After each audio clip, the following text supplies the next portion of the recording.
I need one person from each group to come up with your model so you can explain the costume quickly.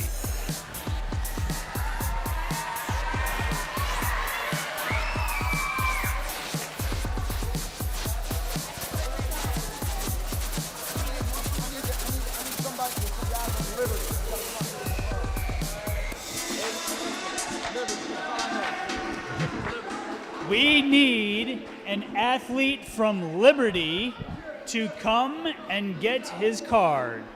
Athlete from Liberty who is missing his card.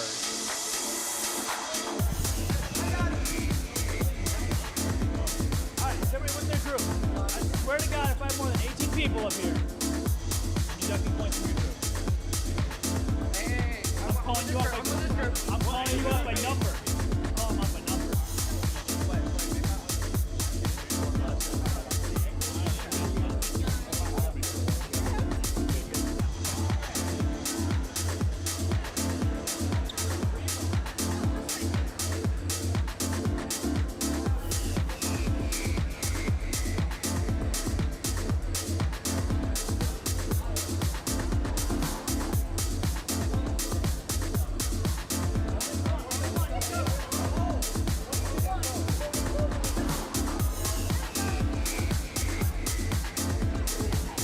All right, ladies and gentlemen, welcome to the 2022. Hey, can you guys hear me? All right, here we go. Welcome to the 2022 Blue Ridge Running Camp Fashion Show.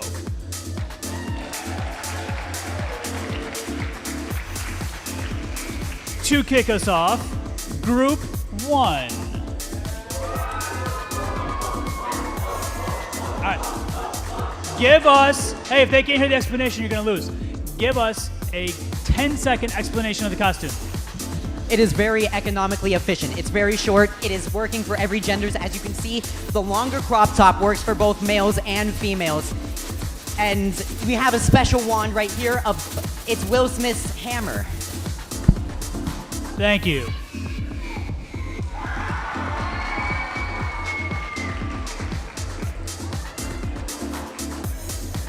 Next up, Group 2. Group 2. Come on. Again, a quick explanation. Here we have a 400-meter runner. He is the best in the world. He has the goblet that literally lights up the whole world, pretty much. I don't really know what to explain. He's just the best at 400, so that's pretty much it. I don't know.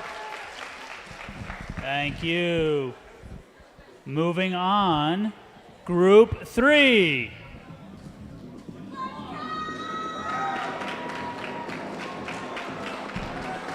All right. So first off, we got a medal because he's a winner. And winners get medals. And crowns because winners get crowns and he's a king because he's Gucci like that. He's got a baton because he's a 4x8 runner, but he runs all 4 legs because he's better. So then he's got like a bra kind of thing, and it's for like aerodynamics or something. And he's also got underwear also for aerodynamics, and full of Jordan 3s because kicks. Kicking you off. This is like the Oscars. Time's up. Get your medal out of here. And your shirt. Group 4.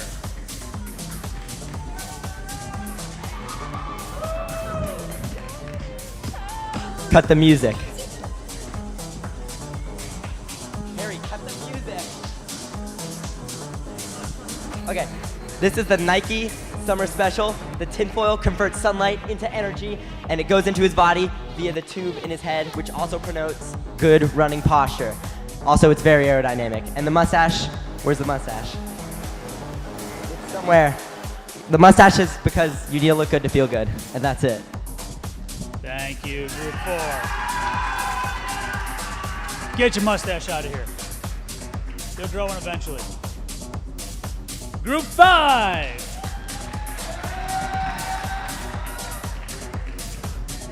Group 5 is quickly losing their costume. She is a heptathlete. She has a baton, a javelin, a shot put, and a discus. Javelin. Discus. She is the goddess of messengering. Woo. All right, clean. Hey, Group 5. Group 5. Group 5. There's 6. No, there were 6. What is this?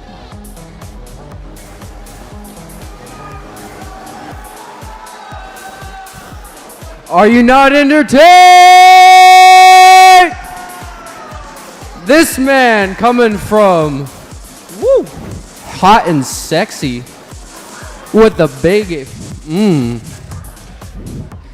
Thank you.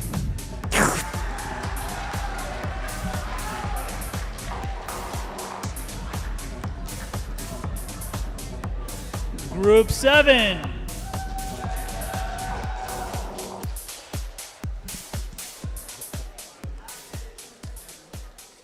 All right, so this is my boy Patrick. He looking a little dripped out today. We got a little, the bow tie action, the watch, you know. We decided to cover the behind because we don't want anyone looking. But we decided to go a little eco-friendly. He got the AirPods in, so he can't really hear us. Okay, so this is basically inspired by like Lil Nas X.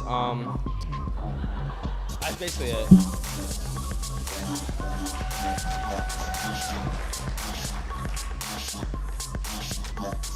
We're literally falling apart up here. Group 8. Please keep your costume on.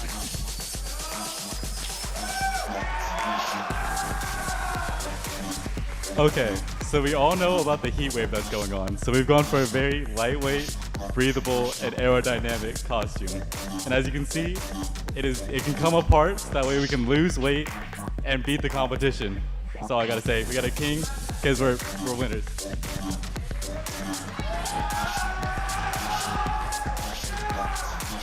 And last but not least, Group 9.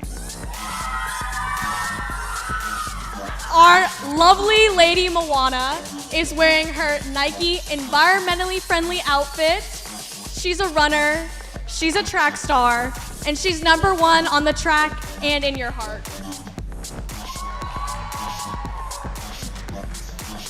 All right, let's have all of our models, just the models, come back out in order, please.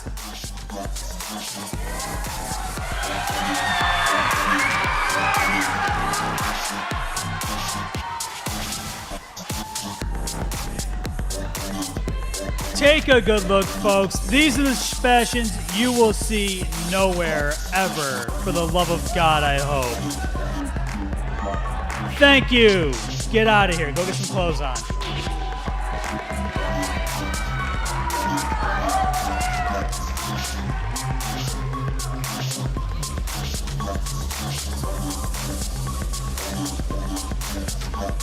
All right, that concludes our fashion show.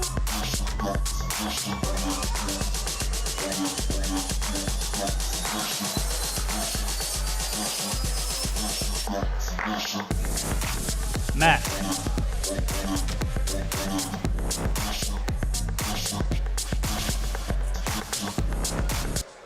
All right, at the conclusion of tonight's session, we will be announcing our winners for the fashion show. We'll announce the points.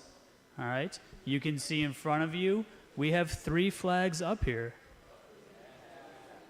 Those right now are our 3 leaders. We will show our points in general, again, at the end of the evening. Right.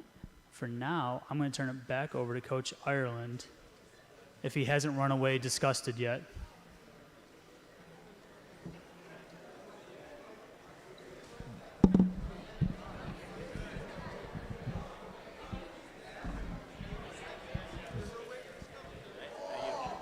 Do we know what time we're starting? What to do for 10 minutes?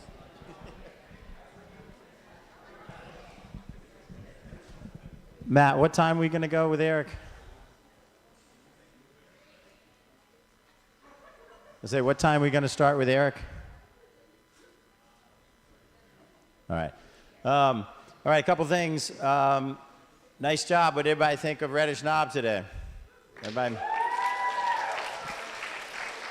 Hopefully everyone made it up from their distance without walking. So good job on that. Nice job in the dining halls again. We've been asked morning and for breakfast and lunch, we've done a good job moving through there. You can hang out a little longer, but in the evening, the staff of the dining hall, obviously we'd like to let them get home, and they can't start cleaning up until every person that's eating has left. So we ask once you're done eating, just kind of move on outside.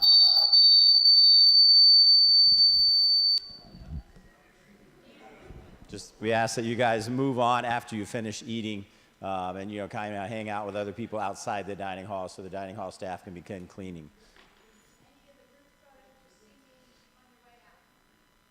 Yeah, if you have group photos that you've taken on your own phones, things like that, and you'd like to have them from the run today, we'd like those for Kelly. We'd like to get those maybe in the camp video, things like that. Please see her after the session tonight on your way out. She can tell you how to get those to her, okay?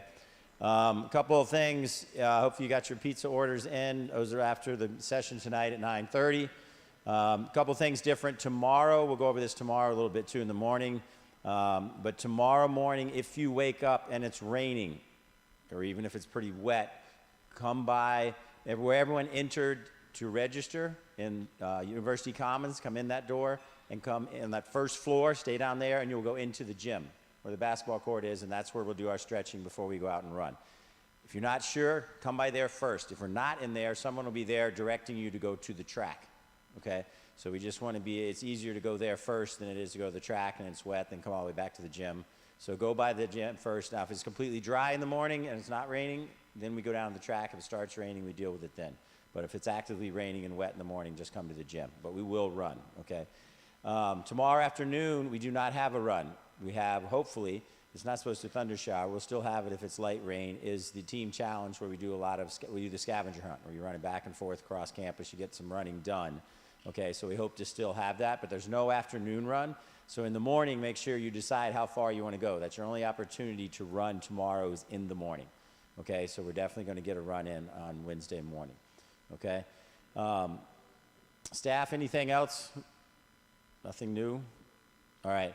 The rest of the week, we know on Thursday is Reddish Knob. Or sorry, that was today.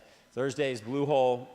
It's anywhere between 7 and 4 miles as far as you can run. So be thinking about what you want to do on Thursday. Tonight, we have 2 things left. We have Eric Sawinski is going to Zoom call. Does anyone here know who Eric Sawinski is? All right. If you know, how many sub 150 800s has he run?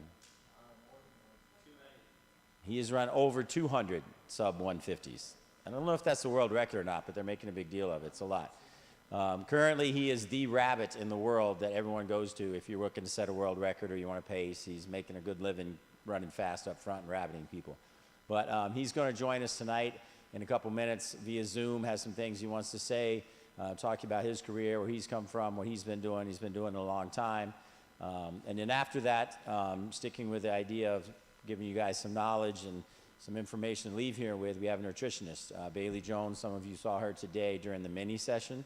And if you didn't see her today, you'll see her tomorrow, or you'll see her Thursday during your mini session. And she has a different presentation a little bit here, but I think it's very, very important that you hear what she has to say. She's tailored this to young runners your age, how you can get better, things you need to do nutrition-wise to improve and allow you to be more successful. So we ask that you please pay attention. You'll get a lot out of this.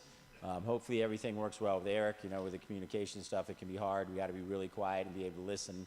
He will have some time at the end for question and answer, but we'll have about 30 minutes with him starting at 8:30, all right? So we have a couple minutes. Let's just hang out, and then he'll show up on the screen here, and then we'll go from there, all right? Thank you.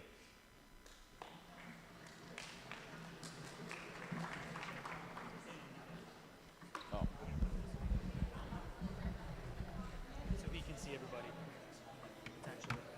All right. You want to turn it to the other way?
Can you hear me?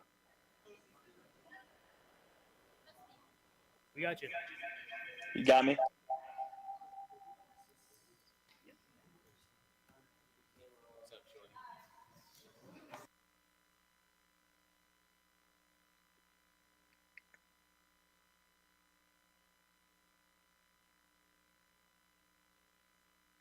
Can you guys hear me?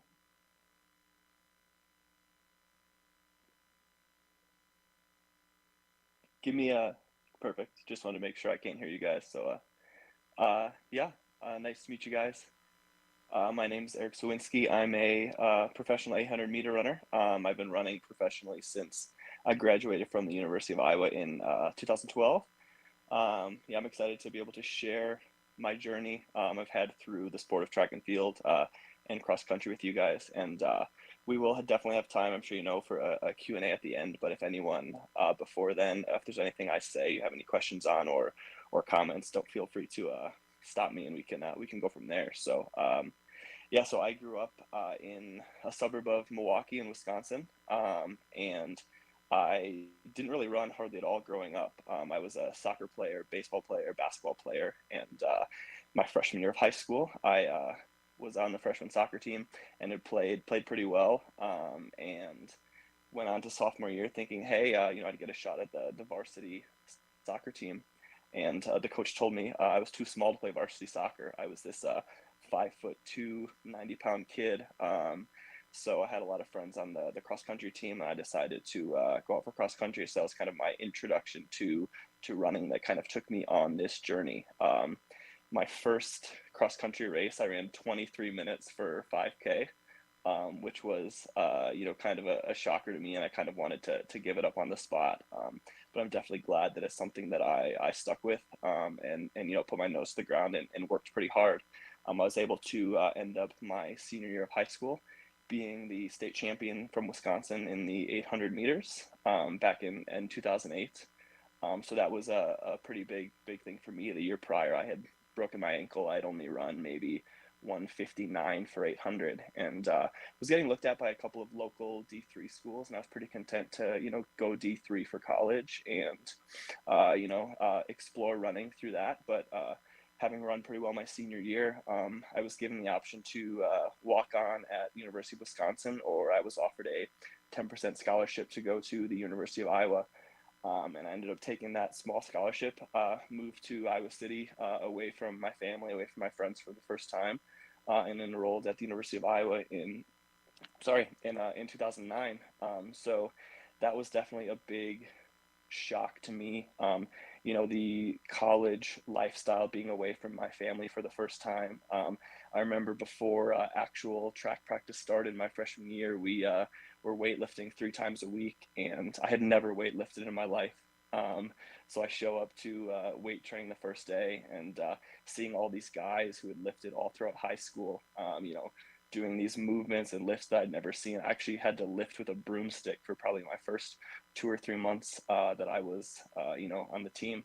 So freshman year was definitely a big struggle for me. I still laugh with my college coach is still my current coach. I've been with him now for 14 years, and we still laugh about it. I remember fall of my freshman year of college, the team would do these tests. So we would do like a shot put throw over our back. We would do like a standing broad jump and this kind of stuff. And my numbers compared to a lot of the guys on the teams were, you know, pretty low. Just this is something that I'd never done. And I remember him calling me into his office and, you know, kind of telling me like, hey, like we need to see something, or there might not be a, you know, spot for you on this team.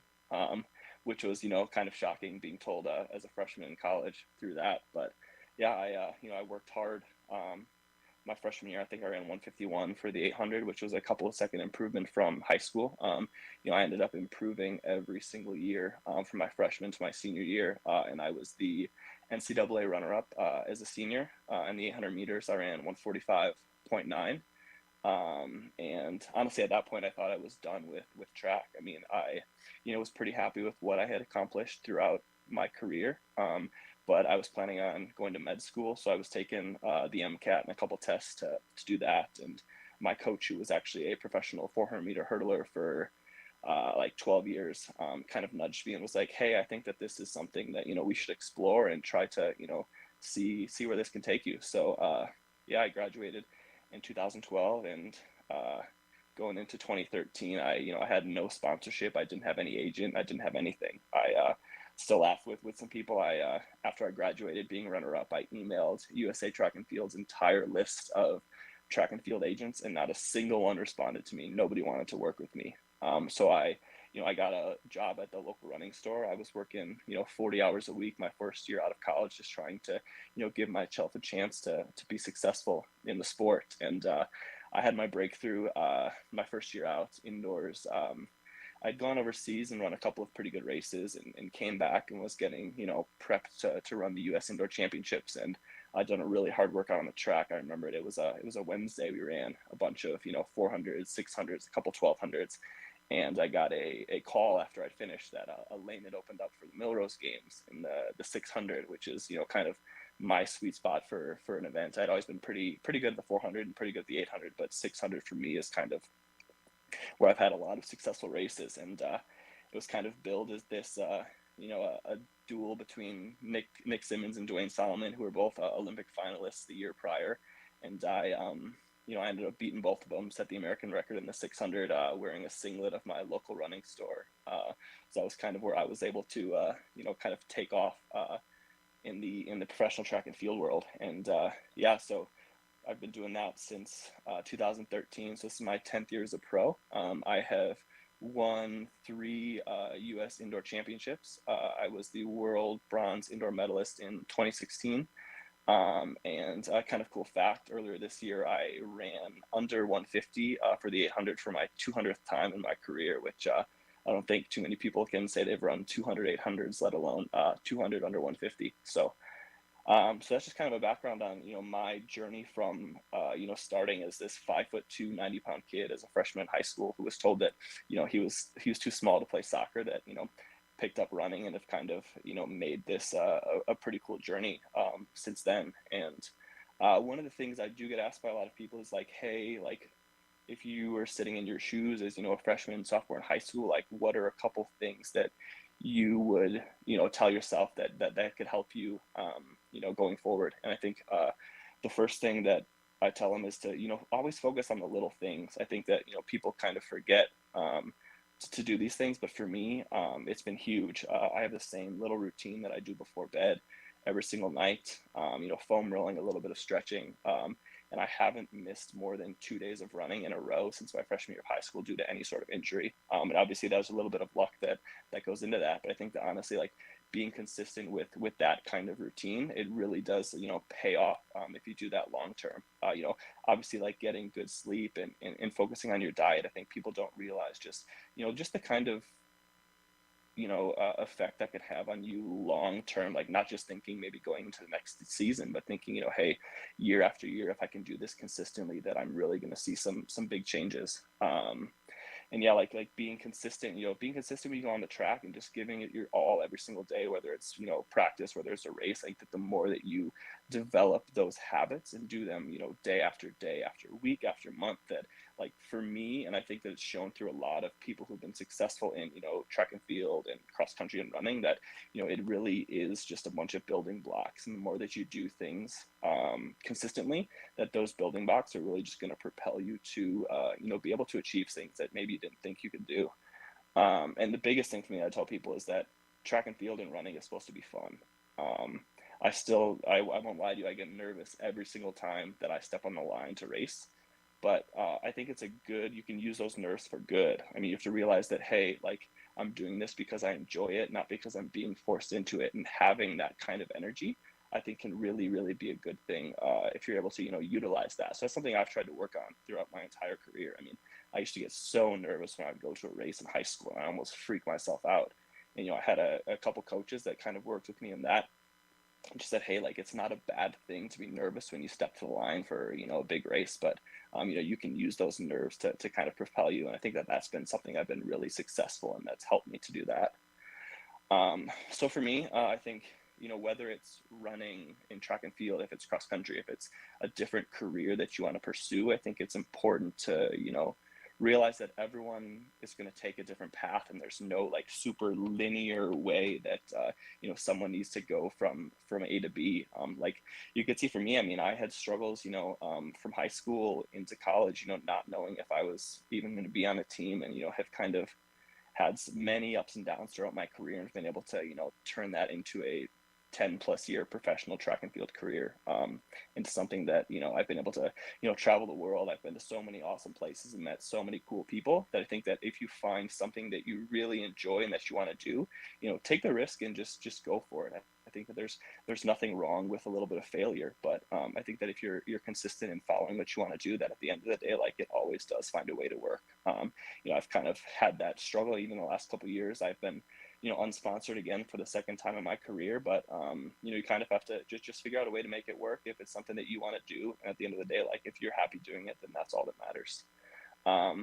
So yeah, I don't have a ton else more for you guys as far as like my personal story goes, but I'd love to answer some questions if anyone has anything.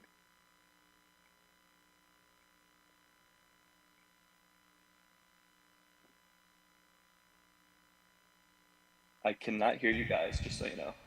I think your mic is muted, but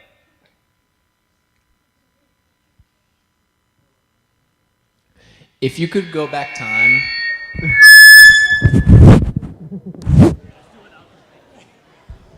If you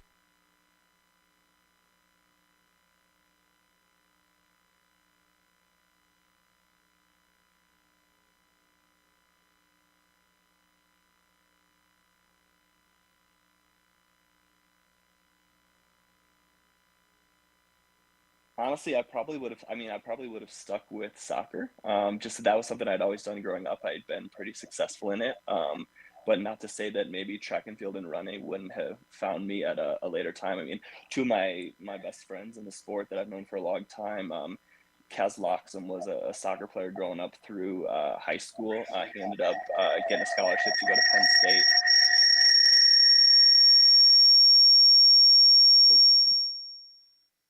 And yeah, he went to Penn State, had a extremely successful professional track career, and I think that he was a soccer player all throughout high school. Molly Ludlow also went to University of Indiana University, and she was kind of the same way. Even played soccer in college, but the track coach kind of nudged her and thought she could be successful in track and field. So I definitely probably would have still been playing soccer, but maybe track or cross country would have found me going forward.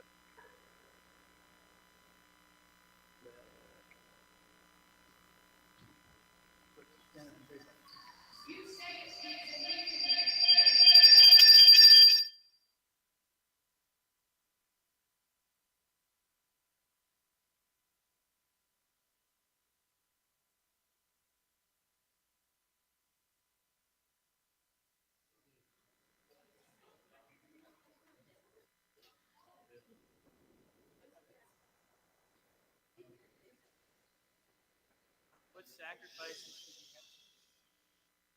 What sacrifices did you have to make to go pro? Honestly, it was a lot of just realizing that. Oh, The question was. I heard that one. I got that one. I just was waiting for What that to go away. sacrifices did you have to make to go pro?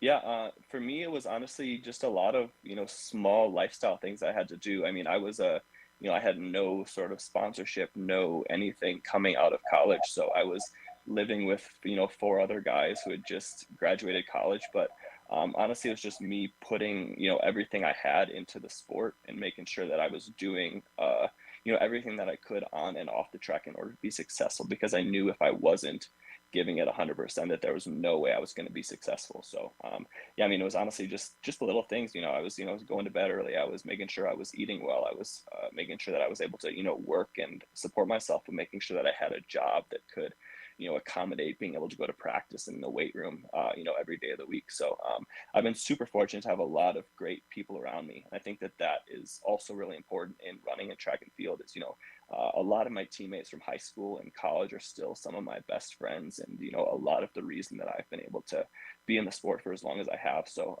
yeah, I think that finding a good environment is always really important. And just like I said earlier, just making sure that you focus on these little things, so that at the end of the day, whenever you're done running, whenever you decide to be done competitively, to make sure that you left nothing and no stones left unturned. And I think that for me, whenever I decide to be done, that's something that I know that I'll be able to say. So yeah, actually, those are probably the things I've had to sacrifice.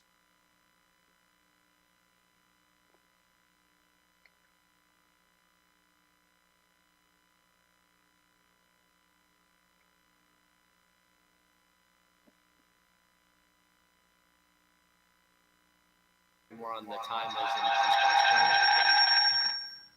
non-sponsor. Try it again. Can you hear that? Now I can hear you. Yeah.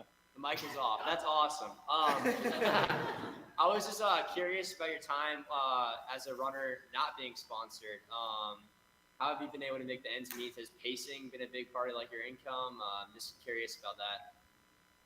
Yeah, I guess I didn't share much of that. So the last couple of years, I have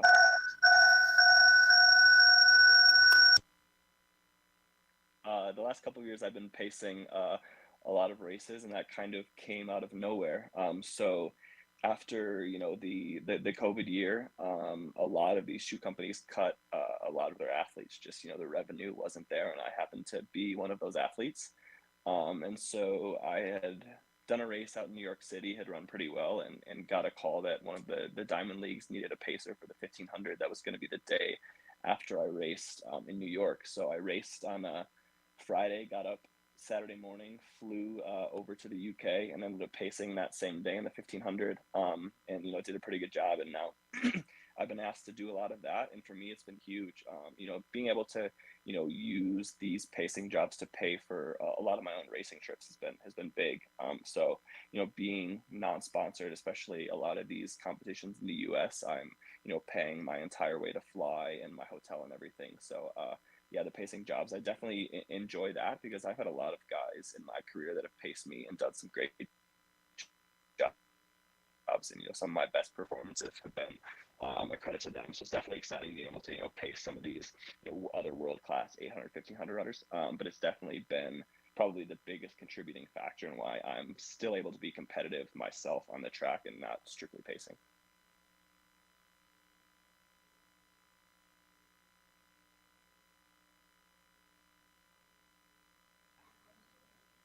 What was training like your first year after college? Did you have a training partner? Did you have a coach on the track when you were like high school track? Like, what was that like? So I've been fortunate enough. I've been with my college coach since 2008. And he, like I said earlier, he was a professional 400-meter hurdler. He was a world silver medalist back in Paris in, I think it was 2003. And he kind of had the same setup with his college coach was, hey, as long as you want to keep, chasing your dreams on the track, that his coach, told him, like, I'll do everything I can to accommodate you and help you through that process. So if it wasn't for my coach, I don't know what I would have done. So, I mean, I've been in Iowa City now since 2008. Like, my routine hasn't changed a ton since college. I mean, I can still use all of the athletic facilities. I still, have the same athletic trainer that was my trainer my freshman year of college is still there. So, I have access to all of that. So for me, it's been huge just having that kind of community in Iowa City, and just everyone that, wants to see me succeed. So I don't have to hesitate asking anyone to help me out if I need it. I haven't had any specific training partners at all in my professional career. So my coach no longer coaches the 800 at the university. There's another coach they brought in that does that. So our training just doesn't really line up a ton during the year. But I have a lot of friends and some coworkers previously that still live in the area. So on weekends or my easy run days, I'll still link up with them just to have some people to run with. But as far as like all of my workouts on the track are 100% solo.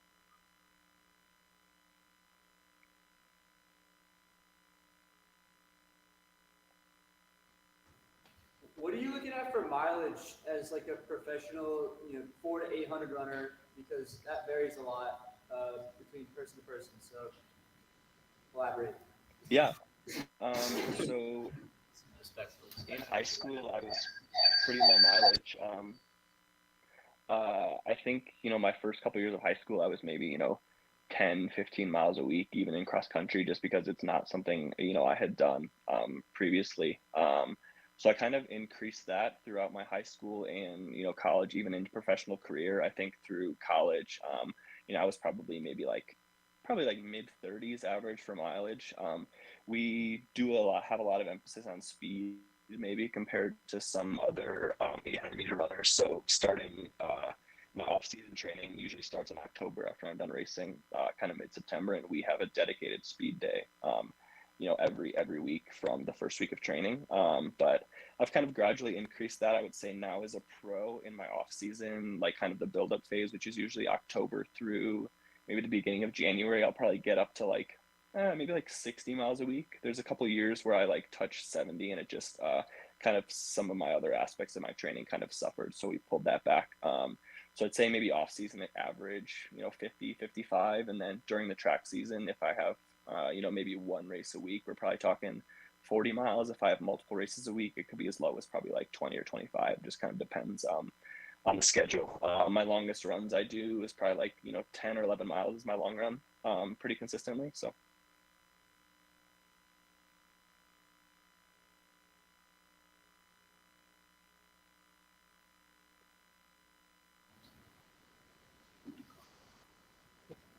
What are you gonna do when you retire?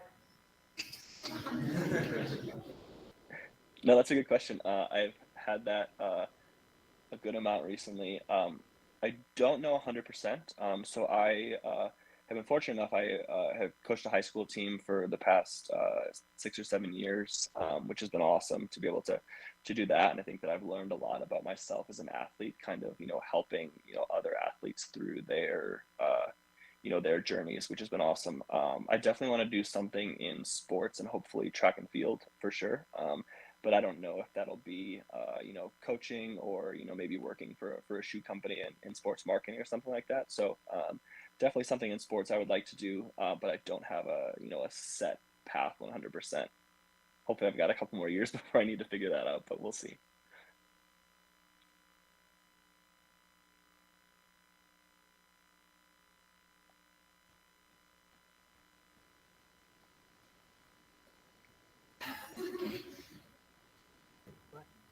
It's a cliche question, but why do you like running? Because it sucks sometimes. So, yeah.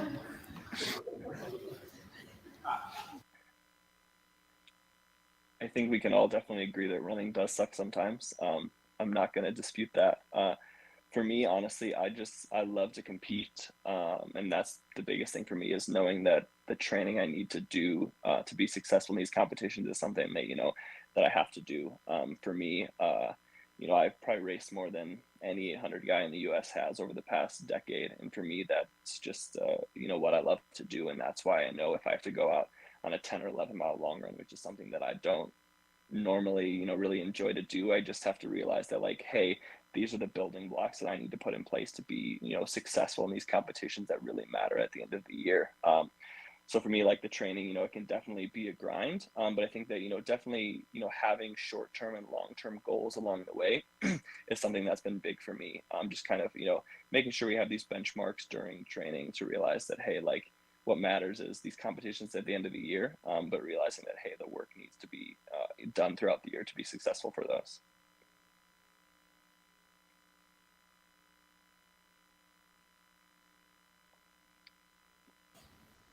So I don't know if you know this, but the 800 is the worst event. So why wouldn't it?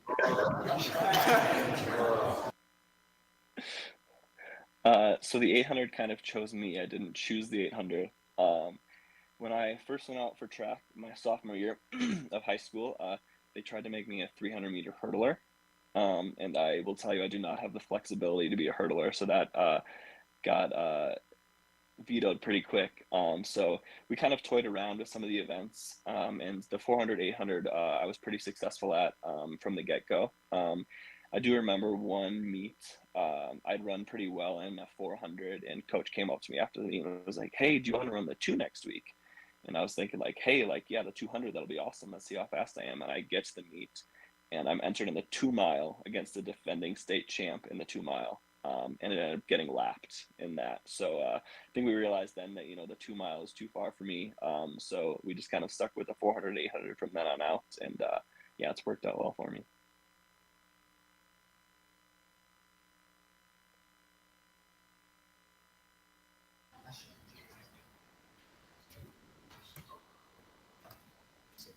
I was curious if you had any pre-race rituals. I have a friend who only drinks like black coffee, and she like swears by it. So I was just kind of curious. I don't have anything super like specific like that. I've done the same, warm-up routine before every practice, every race since my freshman year of high school. So for me, like getting in that routine before I race, I think has been big because, I can kind of know that I'm going to feel pretty good, pretty normal when I do that. It's kind of tough, especially like a diet and whatnot, when I travel so much. I mean, I've been to a lot of places that maybe the cuisine isn't something I'm used to. So I've kind of had to have, an iron stomach as far as some of that goes. So I don't have like anything specific that I like to eat.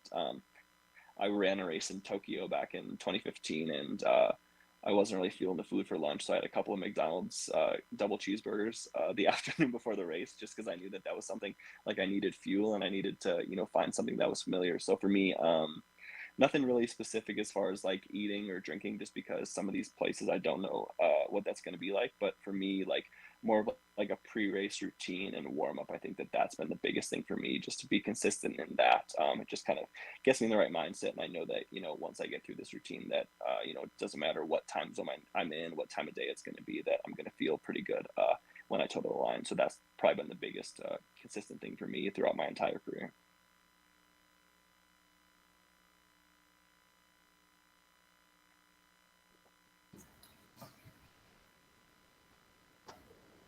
Are you a Victories or Dragonflies guy? Very good question. I was an old Victories guy until the new Victories with the air pockets. So I wore the Victories since 2009 up until last year, and there's just something about where the spike plate connects to the shoe for me that we do a lot of fast work in practice. I mean, some of my speed days I'll run, you know, 200s in 22, 23, and then other times, you know, workouts will run in 300s in 35 or 400s in 48 to 49 during practice, and the Victory just isn't you know, isn't constructed well enough for me to like not break the spike plate. I think that I had 2 pairs and I got like 6 workouts total out of them, and you know, not having a sponsor, that kind of got to be pretty expensive. So I've gravitated more towards the Dragonfly now, just because they feel a little bit more similar to the old Victory, and they're just a little bit more durable for what we do on the track.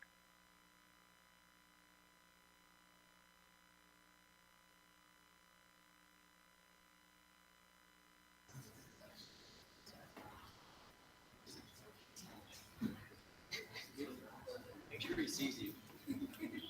As an 800 runner, how would you recommend pacing yourself?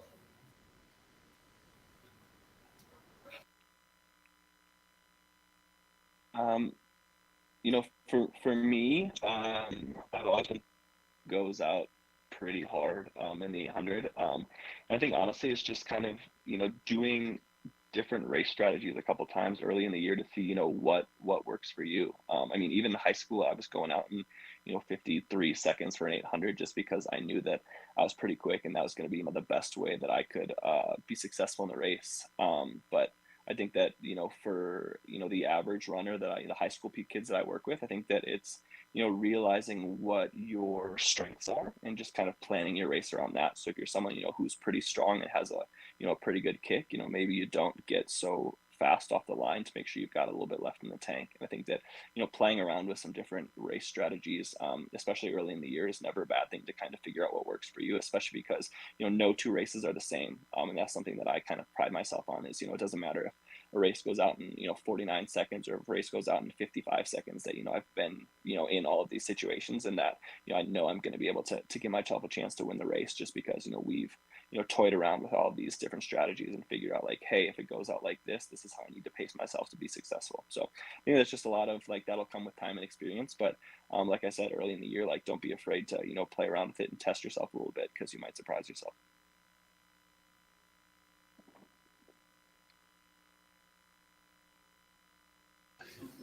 This will be our last question, and then you can give us any closing thoughts you got.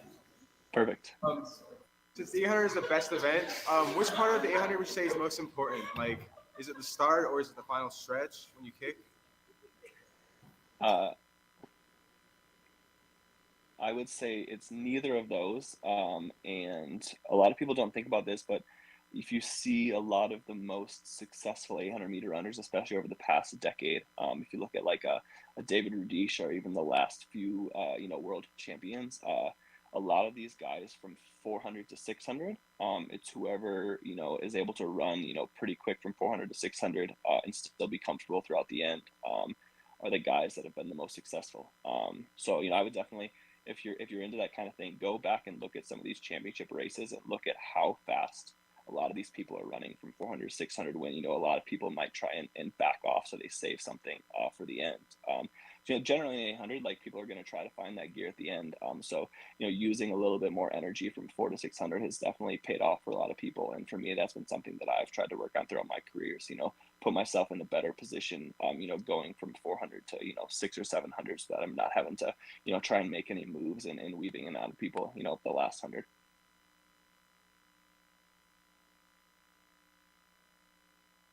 Any closing thoughts? Anything you got to wrap up with? No, I mean, I think you guys had some awesome questions.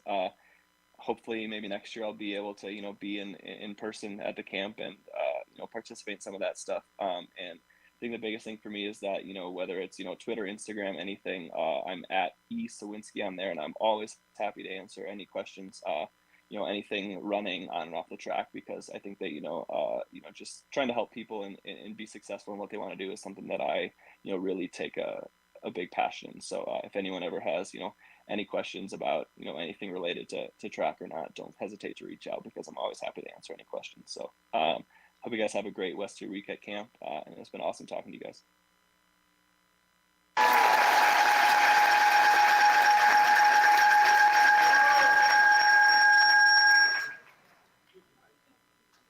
Thank you for your time. Continued success.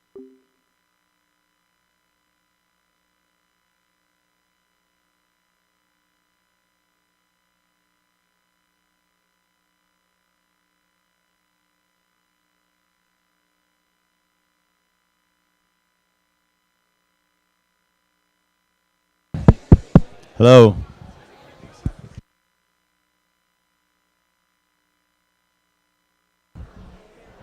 Hello, hello. Hello, Matt, hello. Hello, Matt. There we go. Now we're working. Give us a minute here as our next speaker gets set up. A lot of you guys, who was here how many people in camp were here last year? A couple. So you guys got to see Bailey speak last year. This is her third year at camp joining us, and she comes here and spends a couple days to get to know you. You get to know her, but she plays a vital role in what we're trying to do here, give you more information. She currently runs her own nutrition out of Chicago. She works with Northwestern University, where she works with some of the athletic teams there. So she is used to working with athletes your age and a little older. So she has a wealth of knowledge about things you can do to improve your fitness, and a lot of that starts with what you put into your body on a regular basis. It makes a huge difference, and she's going to tell you more about how you can become better by eating better, and ask any questions at the end when she gives you some time. So please listen and pay attention. Thank you. Bailey Jones. Thank you. Thank you, Coach Dan. All right. Good evening, everyone. How are we doing tonight? Good. You guys seem pretty awake for it being about 9 o'clock, so nice work there. You might be more awake than me, but that will change, I promise. As I've said, my name is Bailey, and I'm a registered dietitian. And this is actually, as we mentioned, my third year being able to speak to our camp. And as I was flying out this week, or this weekend, it really dawned on me that I look forward to camp probably just as much as most of you do. And I was thinking about why, and honestly, it's such a great experience for a lot of reasons, but a few things that came to mind for me were that I love the energy you guys bring. I love the work ethic I see. I think today was a really good example as we were out there running. And I love the fun and the creativity. Can't say or recommend that we have any fashion majors in the room, but I appreciate the effort. Except for Group 1. I was impressed with Group 1.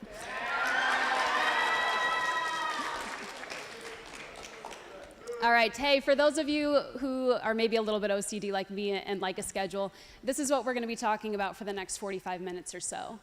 We are going to be putting a heavy emphasis on learning how to fuel for the miles. And what I mean by that is it's really important that we've got a good nutrition plan or a good nutrition strategy to get us through some of those longer runs and some of those longer training sessions. I can personally attest to this as a former collegiate basketball player, now as a current marathon trainee. What you put in your body before, during, and after exercise, it makes a really large impact on your general performance, on your energy levels and on your recovery. So my goal is by the time we are winding down tonight, we've each got 2 or 3 different interventions that we can start implementing sooner versus later. Real quick, just a bit more about my background. So I've been a sports dietitian for a little over 4 years now. And while that doesn't seem like a super long time, I feel very blessed and very lucky to have worked with a number of really great organizations. As you can see up here on the slide, I currently have a private practice out in the Chicagoland area, and then I'm also a sports RD for Northwestern University. And Northwestern is a little bit of a new role for me, but through their university, I primarily work with the wrestling team, the cross-country team, baseball, and softball. So it keeps me busy. I've also had the opportunity to work at Indiana University for a couple of years, as well as do a season with the Chicago Cubs and their minor league program out in South Bend. So again, large range of clientele here, but something I really want to share with this group and something that I think is important to mention is that it truly does not matter if you are a professional athlete, a collegiate athlete, or a high school athlete. You know, at the end of the day, food is going to be fuel for all of us, right? What you put in your body is what fuels the miles, it's what fuels your activity. And so the sooner that we can learn how to use nutrition for our advantage and put it to work for us, the better off we're going to be. And so it is, believe me, really never too early to start learning about this and implementing some of the strategies. And as you might have seen on our agenda, we've got a little quiz tonight, because I think it's fun to gauge just the general knowledge level of our group. So here's how this is going to work. It's only 5 questions. We can do 5 questions. I'm going to put the question up on the slide. I'll read it. And then if you think you know the correct answer, I just want you to raise your hand. And if I call on you, then you can answer it. If you get it right, I'm sorry this is not the prettiest, but we've got a small snack bin and you can come up and pick a snack or a voucher. But again, this is why please don't answer unless I call on you. Fair enough? All right, let's get started. So question number 1, which of the following is a source of quick energy for the body? Let's go right here, white t-shirt. B, carbohydrates. How do we feel about that answer? The correct answer is B, carbohydrates. Come on up. You can come ahead and grab something from the bin. Nice work. Carbs are our body's quick source of energy. Question number 2, which of the following nutrients are most important to consume after a long run? Let's go right here in your crown. A, protein and carbohydrates. That is correct. Nice work. Question number 3. Woo, gave away the answer. Which of the following foods is going to be recommended post-run? Let's go all the way in the back there. Oh, you are so smart. Come on up. Yes. All the above. Question number 4. When you sweat, which electrolyte do we need to replace? Sombrero on the end.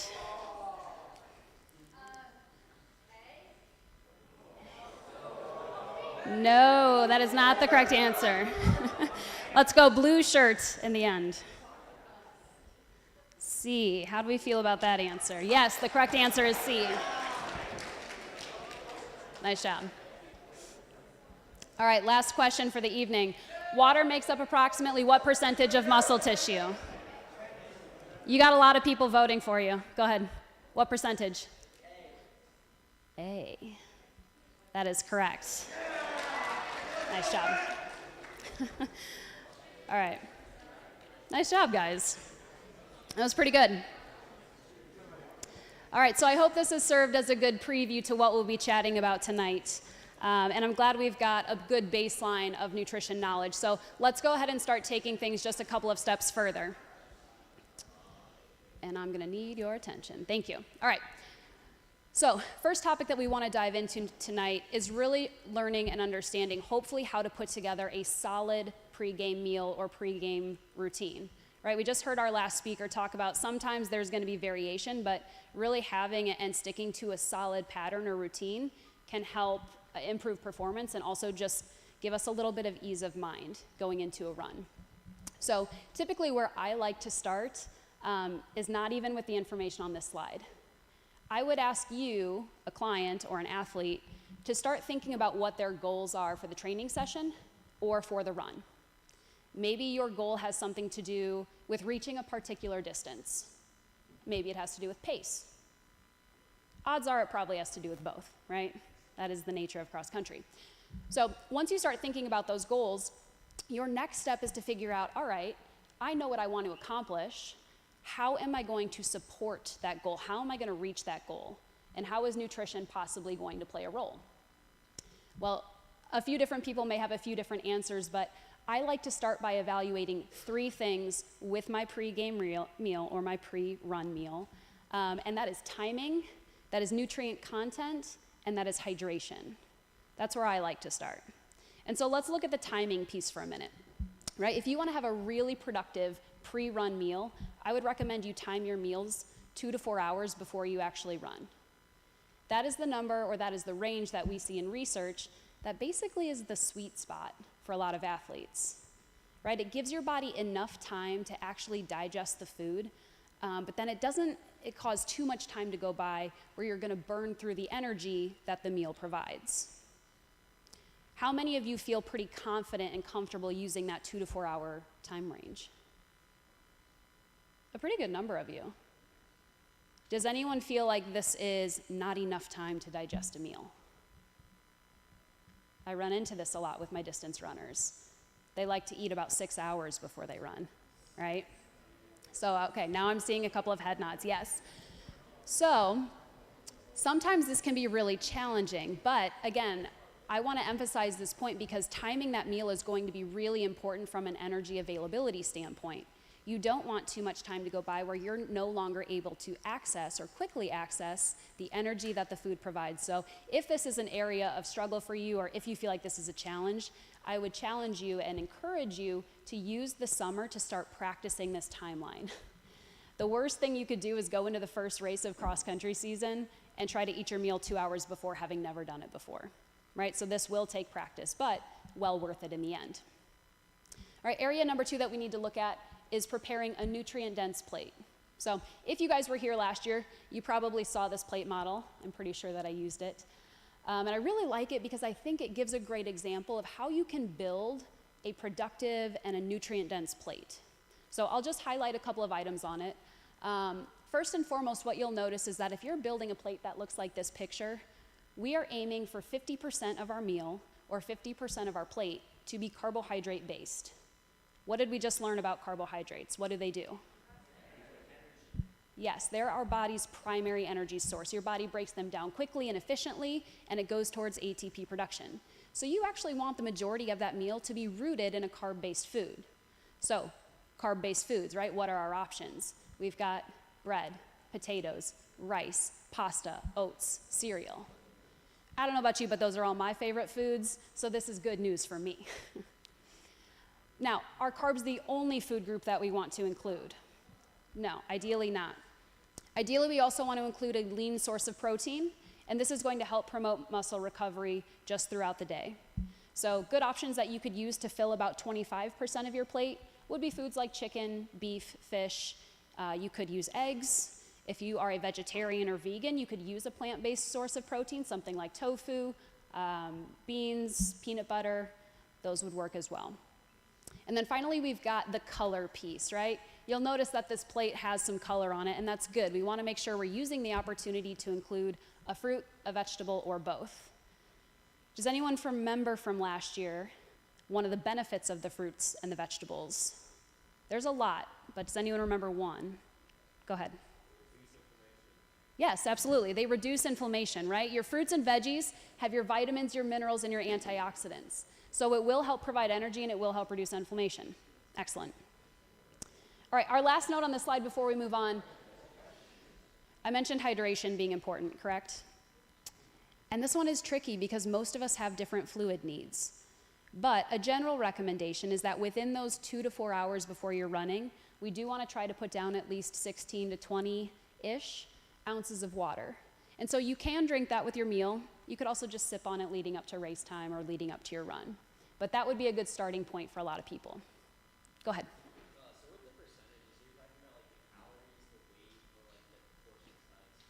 Great question.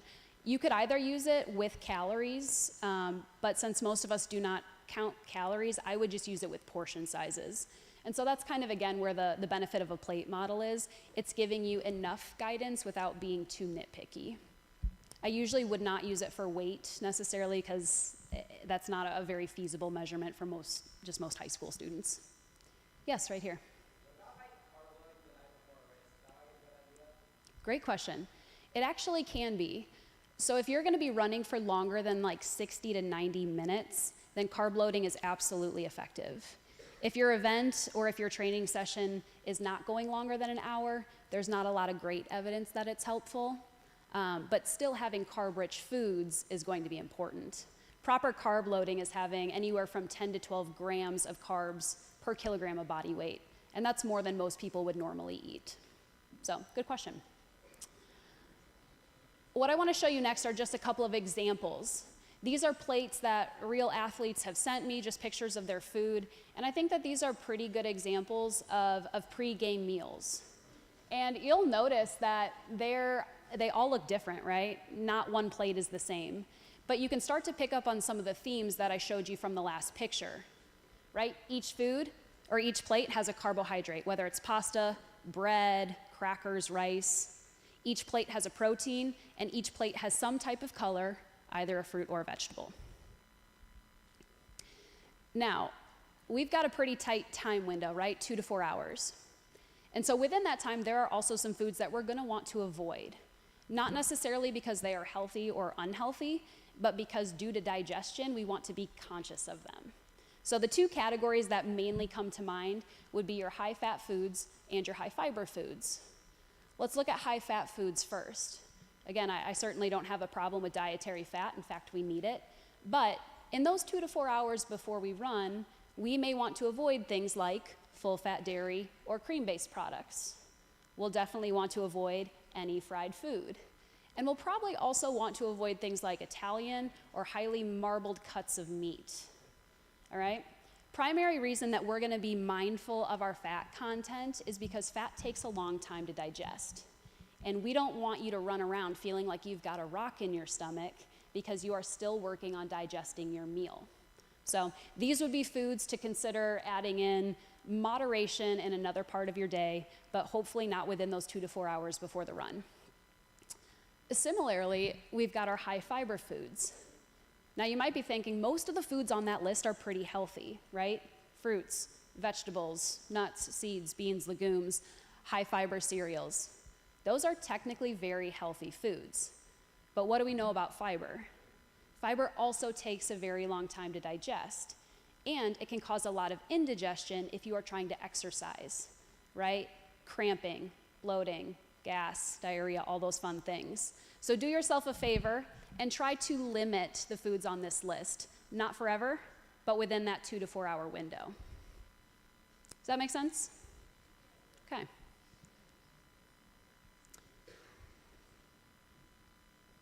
So based on that information, can you guys tell me what's wrong with these plates? These are some other pre-game meals that I have seen or witnessed. Let's go right here. Could you tell me what is maybe wrong with that sandwich? Mm-hmm.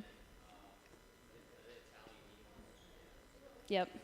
Yeah, that sandwich kind of hits all categories, right? We've got salami and pepperoni, which would be those Italian cuts of meat. We've got a fairly large number of raw vegetables on there. We've got mayonnaise, and we've got a high fiber or whole grain bread. So this would not be an example of a sandwich that I would recommend before you run. How about the middle dish? What is wrong with the pasta dish in the orange shirt? What's that? Yeah, you've got a plate of only carbohydrates, which carbs are good, but we need a few other food groups. And then you mentioned having a dairy product, right? You've got a big portion of a high-fat cheese cream sauce. So a better option would be to have your pasta with maybe a marinara sauce or a tomato sauce, and then making sure you've paired your other food groups with it as well. How about the salad? Tell me what's wrong with the salad.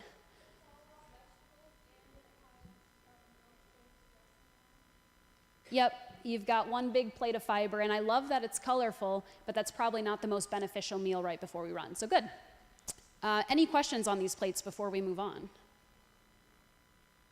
No? All right, I'll show you guys this one more time. Feel free to take a picture of it if you have your phones out. But ideally, this is the model that we're aiming for before training. And my hope is that you can use this whether you are at home, whether you are at a dining hall, even if you go to a restaurant, right? Knowing the food groups and knowing the portion sizes is a really good place for most of us to start.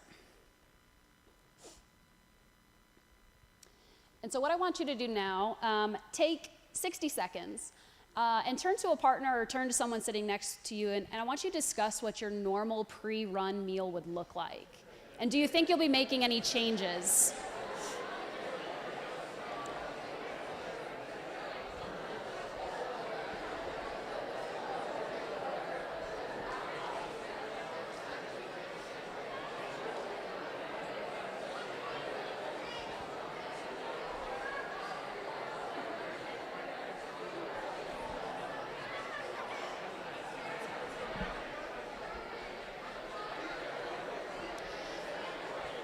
Alrighty, let's go ahead and regather here. May I have one person who would be willing to share what their pregame meal was? Let's go right back here. Yes. 3 cans of Red Bull. Okay. And so can you tell me what you will be doing differently after today's presentation?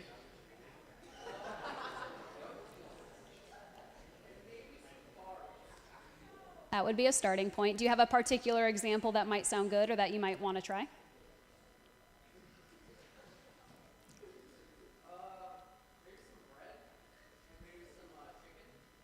Okay.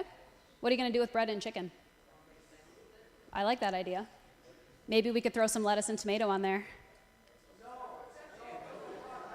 No? All right. Just a thought. If you want to come up here, you can take this.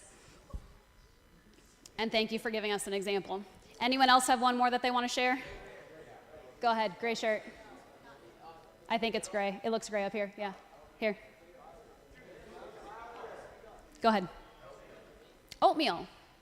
I like that idea. Oatmeal would be your carbohydrate. Would you have a protein or a fruit with it? No. You sure? I think a good idea would maybe be adding a glass of orange juice and maybe a hard-boiled egg or two, right? Simple breakfast. That'd be a possibility. All right, nice work, guys. Let's go ahead and jump into our next topic so we stay on time here.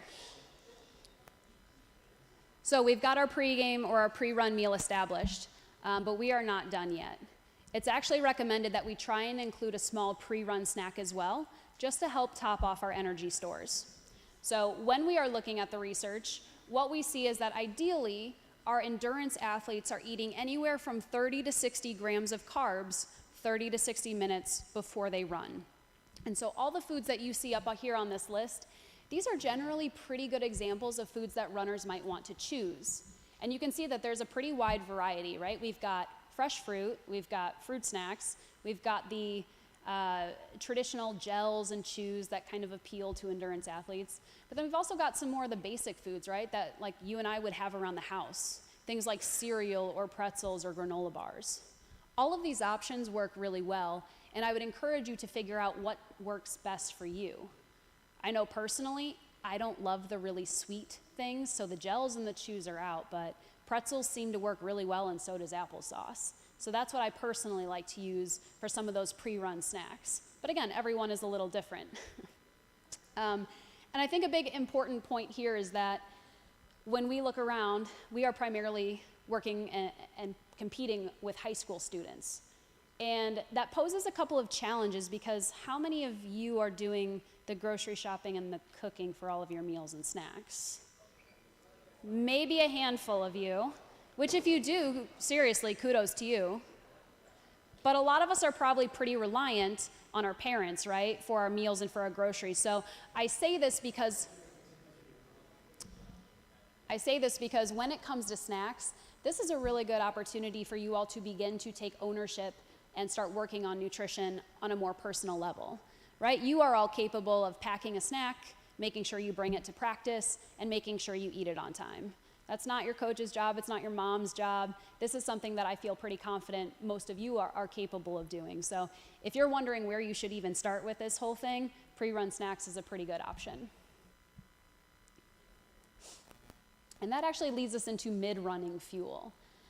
And this is where I start to often get a little bit of pushback from some runners because the majority of us are probably not used to eating anything or even drinking anything other than water during some of our long runs. And so I want to challenge that a little bit.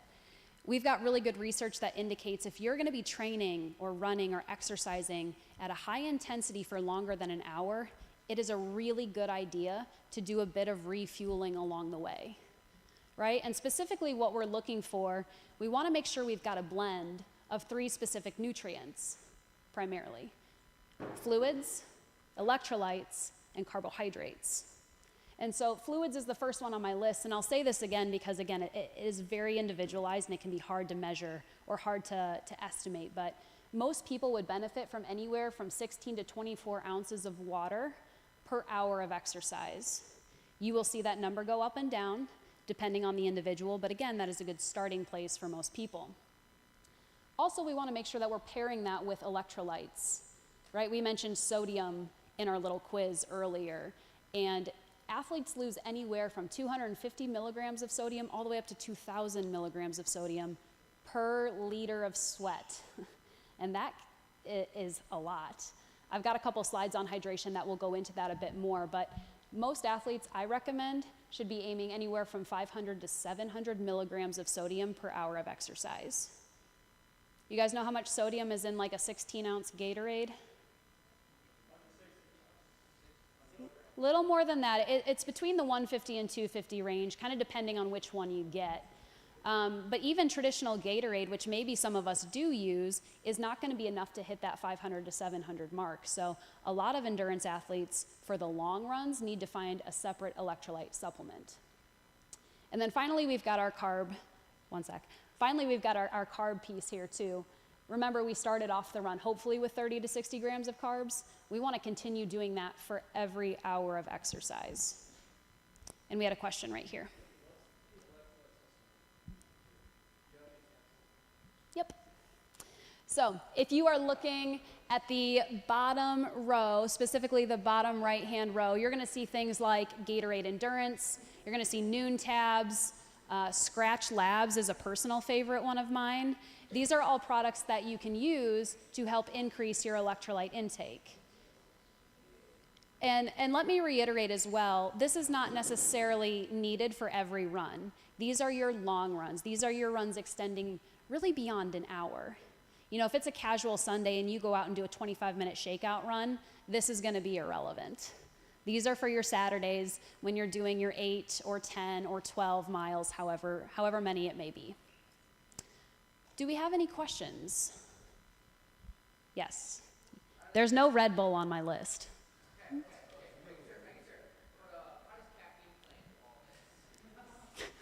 That is a legitimate question. So, caffeine is considered an ergogenic aid in the fact that it can help improve athletic performance. But there's a caveat to that.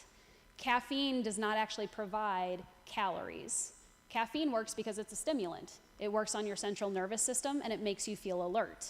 And that's not necessarily a bad thing, but you likely can't put on 8, 10, or 12 miles on caffeine alone. We need to pair that caffeine with some real sustenance, and specifically your pre-run meal, your pre-run snack, and your mid-run snack. So I'm not anti-caffeine, but I am anti-caffeine when it's used alone. Go ahead.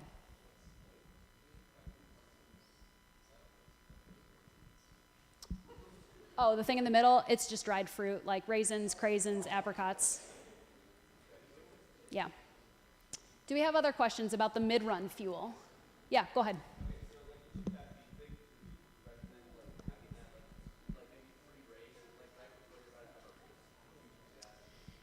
To be honest, it kind of depends. So if you are under the age of 18, the daily recommended amount of caffeine you should have is only about 100 milligrams.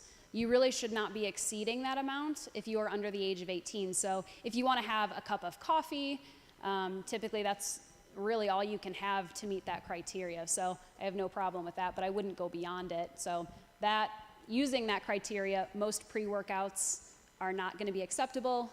Most energy drinks are not going to be recommended, and it's for that reason. So great question. We've got one more and then we'll move on.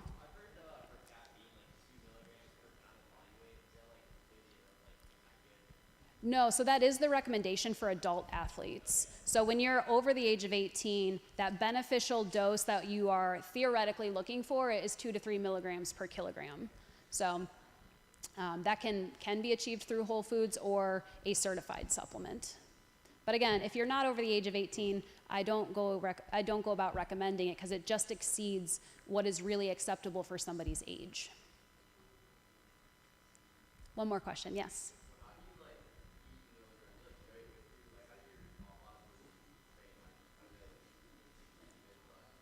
Sure, good question. So there's a couple of different methods you could use, and again, it's for those longer runs. So you could, if you had a waistband or an arm sleeve, you could tuck a gel in there, you could throw an applesauce pouch in or a small bag of pretzels. Other people, depending on the route they run, they might just set it out, and they might do a loop or a lap and then pick it up about halfway through and then discard it when they come back. So I think either method is effective, just depending on how you choose to do it. All right, so we've made it through our run, and now it's time to focus on the recovery piece, right? And I think this is a portion of nutrition that people are thankfully becoming a lot more familiar with, but I want to give you all some tangible guidelines that you can start using, hopefully right away. What you see up on the screen, these are what I like to call the 3 R's of recovery. You've got repairing, replenishing, and rehydrating. The repairing part is referring to protein intake. Right? And protein usually gets all the rap about recovery, right? It's good for muscle health, it makes you big and strong, and that is all true. And there's actually a pretty specific dose that we're looking for your sport. Generally, I like to try to recommend anywhere from 20 to 40 grams of protein after your workout. 20 grams if you're on the smaller end, all the way up to 40 grams if you tend to be a larger, more muscular individual. And thankfully, you can use a lot of different foods to actually meet that criteria. Right? You could use a protein shake, you could use a protein bar, but there's a lot of other foods you could use as well. I personally am a big fan of the lean beef jerky. Sometimes I also like to use canned tuna or leftover rotisserie chicken, right? You get to pick what the protein source is, but ideally we're looking for that 20 to 40 gram range. Now, we don't want to have protein alone. We do want to make sure that we are combining it with carbohydrates. And if you guys can see up there, it might be kind of surprising, but you actually need more carbohydrates than you do protein post-run. In fact, we're looking for anywhere from a 2-to-1 all the way up to a 4-to-1 ratio of carbs to protein. So if you happen to be my runner who's having 20 grams of protein after a run, you need a minimum of 40 grams of carbohydrates, a maximum of 80 grams. Right? And you tell me, but what are some of our carbohydrate-rich foods you could use? Pasta, sure. What else? Bread. Cereal, I like that option. Granola is another good one. Animal crackers or pretzels, yes. Thank you. Right? You could use theoretically any of those foods. This is where preference comes into play. A couple more slides, then we'll wrap up. But make sure we're pairing our carbs with our protein. And then finally, we've got the fluid intake piece. This is where we can be a little bit more specific and tailor a fluid recommendation. What I would recommend that you do is for every pound that you lose during a training run, you try to replace with at least a pound of water. It makes sense, right? A pound in, a pound out. All right? And you can use a lot of different beverages or a lot of different fluids to meet that requirement. You could use water, but if you have a protein shake, that will also count. Or if you choose to use a Gatorade or a Powerade, you could do that as well. So I've got an example, if you will, of an ideal recovery snack that meets all our requirements. And it might be a little bit more than what some of us are used to, but if you are not going right to a meal after that run within an hour to an hour and a half, that recovery snack is going to be the first thing that allows your body to really repair itself after a tough training session. So I'd recommend that this is a practice. Again, we start sooner versus later. Yeah, go ahead.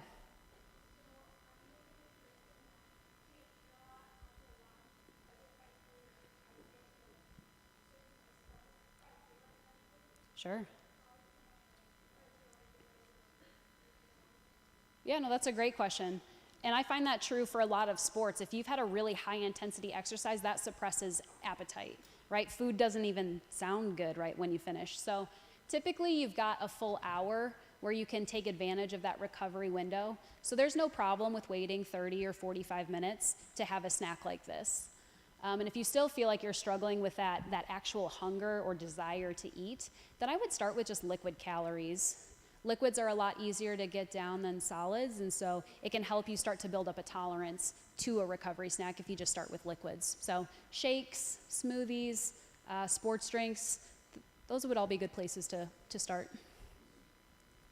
Yes, go ahead.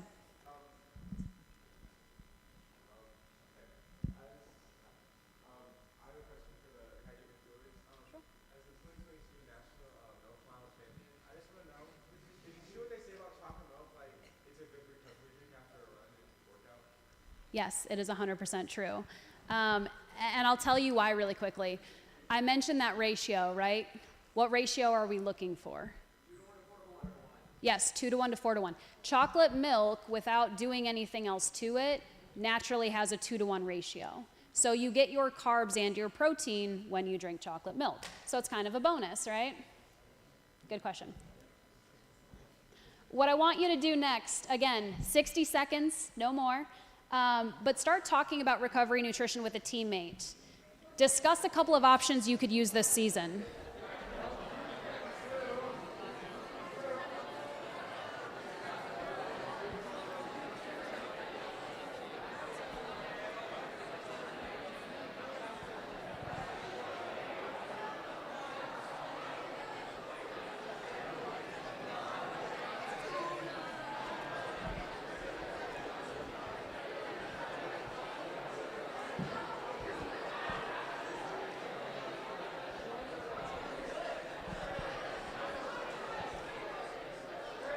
All right, do we have our answers? I saw your hand first, so would you like to share what the option was that you discussed?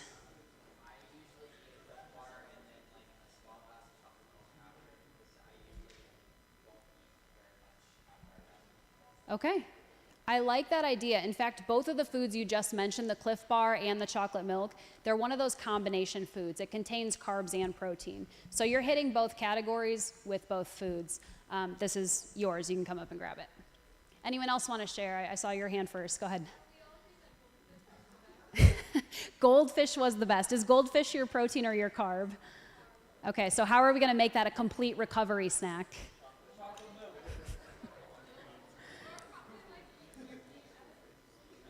I like that idea. You could add a glass of chocolate milk. You could also add beef jerky. So nice work, guys. We're going to go ahead and move on.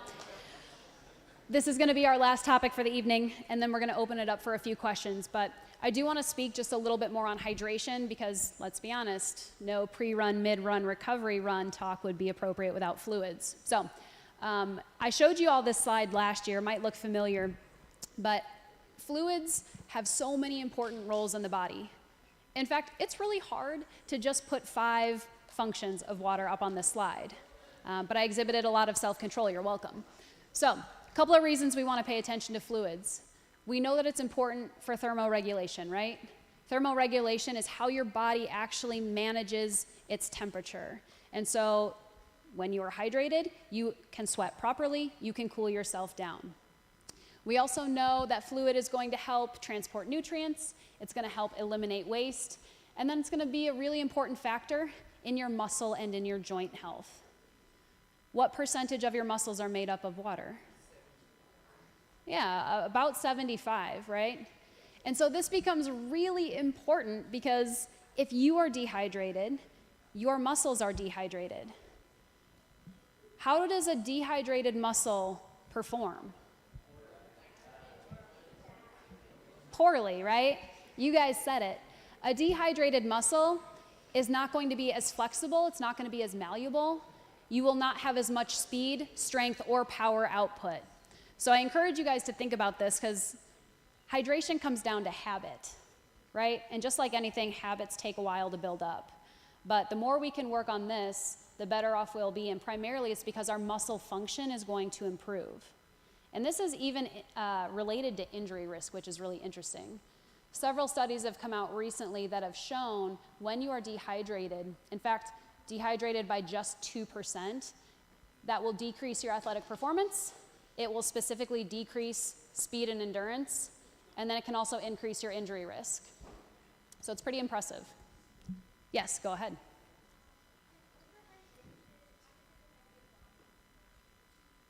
Say that one more time for me.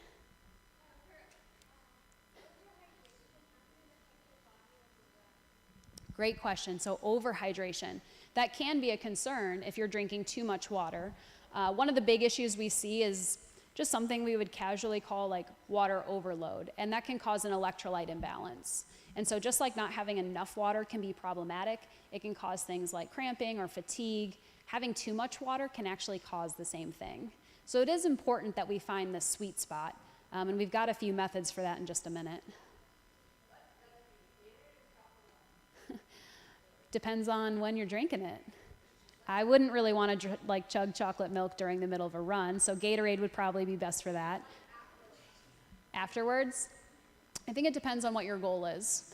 And what I mean by that is Gatorade will be hydrating, right? It's got fluids and it's got electrolytes, but virtually there is no protein.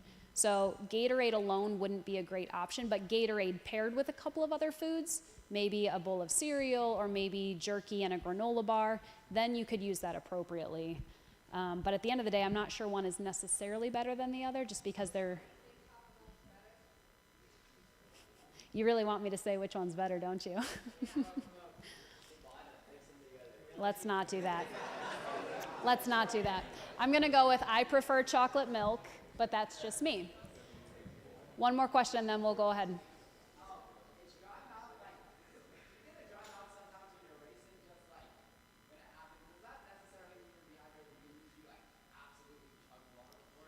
No, right, you can have dry mouth for a lot of reasons, and so it's not solely related to hydration, but it is something to look out for. I think more people actually notice that when they are not moving or when they're like sitting in class. They'll just notice that they feel really fatigued, maybe they feel like they're just a little brain foggy, and they have a sore throat and a dry mouth. That to me says dehydration. And so you can see some of the other signs and symptoms up here, and this is what we need to be on the lookout for just to make sure that we're catching dehydration before it becomes more severe. So obviously pay attention to things like thirst, but then also be on the lookout for things like fatigue or headaches, dizziness, any sort of like cramping or just muscular fatigue that seems outside of the ordinary that could be related to hydration. Yeah.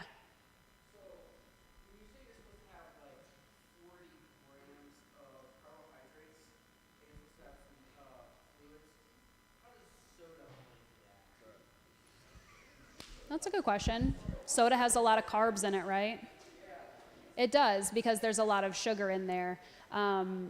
It would not be my preferred beverage because there's not a lot of other nutritional value. And so yes, it will give you carbohydrates, but it's a pretty poor quality source of carbohydrates, if that makes sense. So I typically wouldn't recommend it for that reason. There's a lot better options out there. Yes, go ahead. If you're drinking electrolytes during your run and you are replacing them as we go, like we talked about earlier, there may not be a need to drink them afterwards. But if you have not kept up with your fluid and electrolyte needs during that run, then you may need to catch up at the end. And so that's where drinking a Gatorade after the run might become a little bit more necessary. It kind of just comes down to that timing piece. So I want to keep moving and then we'll open up to questions, but I said we'll have some assessment tools, right? And though it is not glamorous, really the most efficient way and just the most accurate way in the day-to-day to test if you are hydrated is just to look at the color of your urine, right? So we've seen this chart before. You guys probably have it in your health class. You saw me show it last year. What we're aiming for are numbers 1, 2, and 3. Anything below that is going to be problematic. Pretty self-explanatory, right? And so lastly, what I want to leave you with, these are just some tips for hydration. I know in my past, again, played basketball in college, I'm a runner now, I like to think. Hydration is not always easy. It comes down to building the habit. And so these are tips that have helped me personally. These are tips that I will work on with my athletes just to help up our water intake. So first and foremost, I like to encourage people to start their day with a wake-up water. I actually had someone in my mini session today mention it. I think it was you, right? You actually tried doing the wake up water and said it made a nice positive change for your morning, right? Starting the day with 8 to 16 ounces of water before you leave the house. And that way you've got a head start on the day, rather than waiting till like 10 a.m. before you ever take a sip of fluid, because that can be problematic for a lot of reasons. Also, I want you guys to start carrying a water bottle. How many of you have yours with you now? There we go. That's what I like to see. We give you a water bottle at camp and we want you to use it. Number 3, let's get through these quickly and we'll open it up to questions. But number 3, if possible, try to sip water every 15 to 20 minutes or so. Now, I understand this is not always feasible, depending on your practice schedule, but take advantages of breaks, take advantages of substitutions, whatever it may be, but water is one of those things we want you to go to first when you have a couple of down minutes. And then finally, as I've already mentioned, if you are going to be exercising for longer than 1 hour, that would be the time we want to add in a sports drink, right? Primarily for the fluids, but also the electrolytes.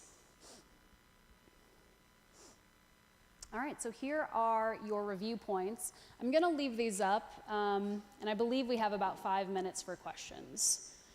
Let's start right here.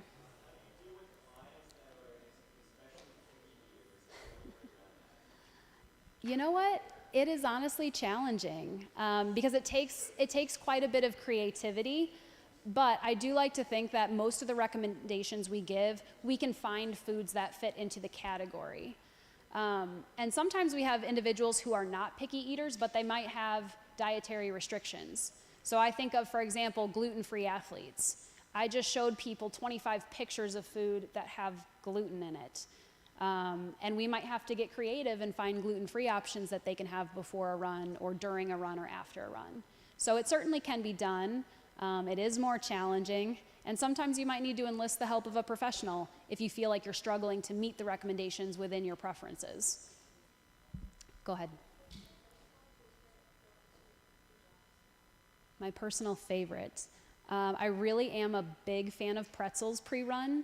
I think there's something that, you know, they're kind of bland, but they're also just a little bit salty, and I prefer that. So those sit really well with me, and then I also like applesauce. Again, it's just not real heavy, but it does give me that little burst of energy that I kind of need before getting out for the long runs. Go ahead.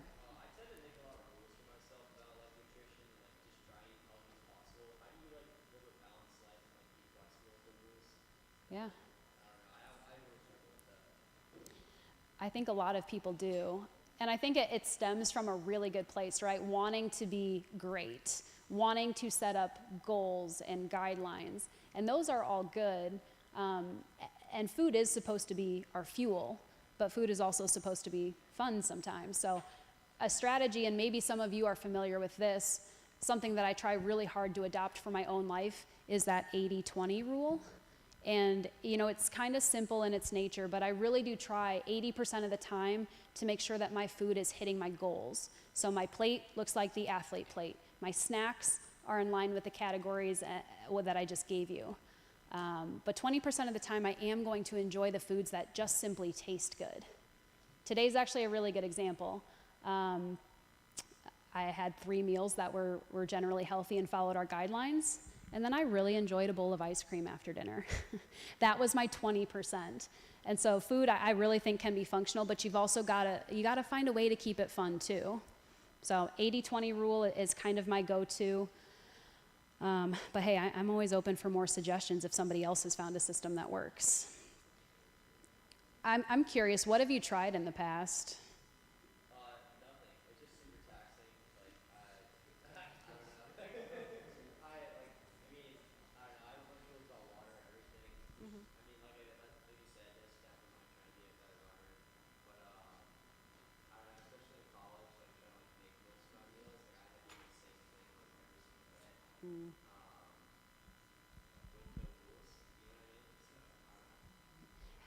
Not to get too personal, but have you found a way to include foods that you just enjoy because of the taste? Yeah, I mean, I love potatoes. Okay. I do try to get like most of my carbs from potatoes. Yeah. I enjoy that, but I don't know, that's just something I struggle with, I guess. Yeah. I think that brings up a good point, though. So we've gone over, right, lots of quote-unquote rules today, but most of us probably have preferences even within those categories. So, I'll use the recovery snacks as an option. Some of us really might prefer chocolate milk over canned tuna, right? Both are gonna be a good source of protein, but if you like the chocolate milk more and it still meets your criteria, have the chocolate milk. I think that's totally fine. So it doesn't hurt to take a few minutes and think through some of the guidelines we've gone over and actually figure out, okay, what meets the goal, and then what do I enjoy eating, or what sits with me best. So that's another strategy you can use too. Let's go right here. Yes.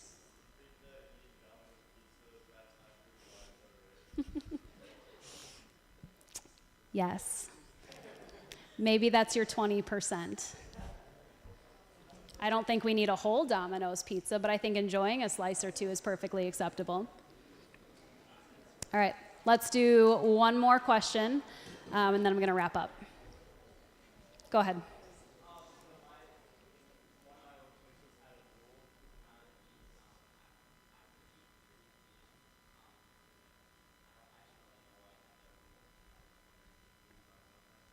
Yeah, no, good question. I've heard a lot of people say that. I've had my own coaches say that before, and I think a lot of it stems from fear of weight gain. And in theory, that could be true if we're eating a lot of junk food after 8:30 p.m., but it could also happen whenever we're eating too much junk food. So really it comes down to what are you eating, right? What is the quality of the food? If you're having a balanced and nutritious snack, there's nothing wrong with eating after 8:30 p.m., especially if you have a later training session. I want you to eat. I want you to recover. I don't care if it's 10:30. We need to get some form of recovery nutrition in there, or you may just need a snack. So I have no problem with eating later at night. I just encourage you to pick something that is higher quality, and that's going to contain some good carbohydrates, a little bit of protein, maybe a fruit or a vegetable. So yeah, I've heard that a lot, though. People are very hesitant to eat late at night. You're welcome. All right, guys, thank you so much for your time. I really appreciate it.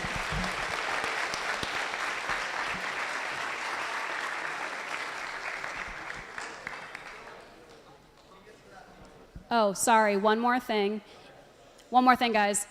Oh, never mind, it's not up there. I was gonna say my contact information is there if you have questions, but we can get that to you tomorrow, no worries. Thank you. All right, thank you, Bailey. Let's give her one more round of applause. Thank you. All right, a couple last-minute notes. What are we doing in the morning? We're supposed to go by the gym where you enter to register. Go in there. If it's raining, now if it wakes up and it's sunny and it's no rain at all, we go to the track. But if it's raining, pretty wet, that type of thing, swing by the gym first. We'll do our stretching in there, but we will run tomorrow morning, whether it's raining or not. It's just where do we do the stretches, okay? All right, remember we got to be in our dorms at 10:30, in your room at 10:45, lights out at 11.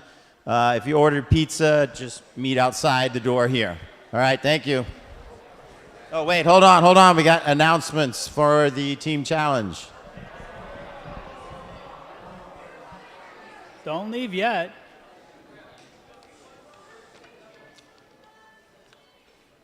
Yes, send your pictures from the run to Coach Deegan. See her on your way out. All right. Let's start with our lineup from so after Monday, very tight race. Essentially 3 tiers. That's why we have our 3 up here.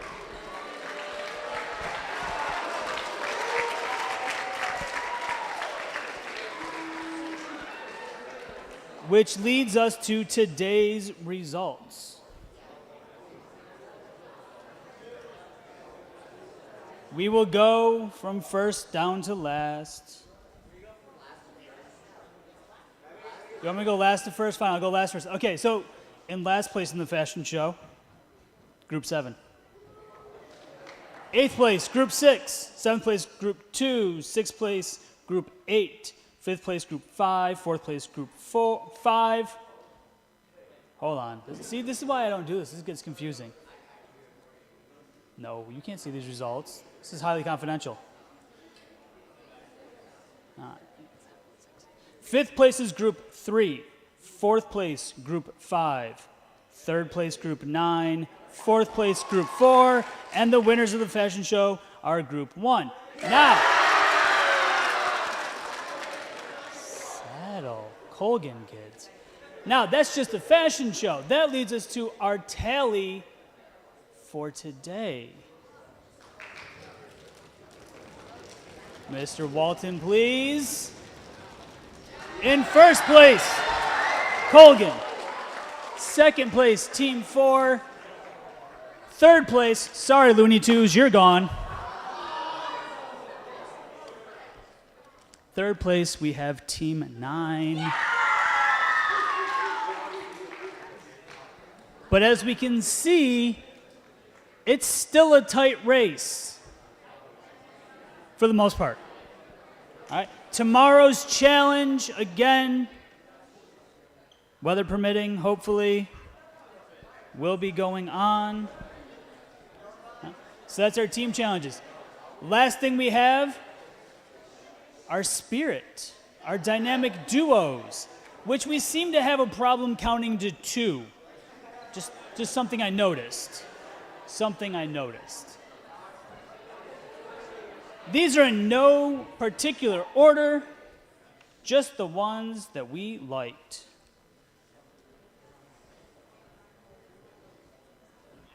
Tres amigos.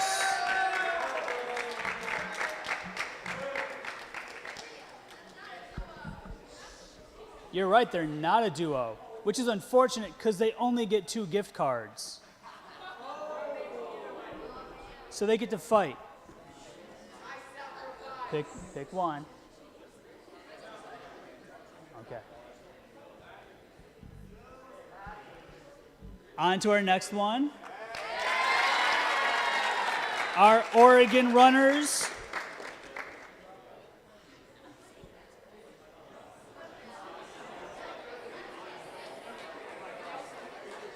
No, they're not all Starbucks. And our last group, Alvin and the Chipmunks, because I'm from the 90s.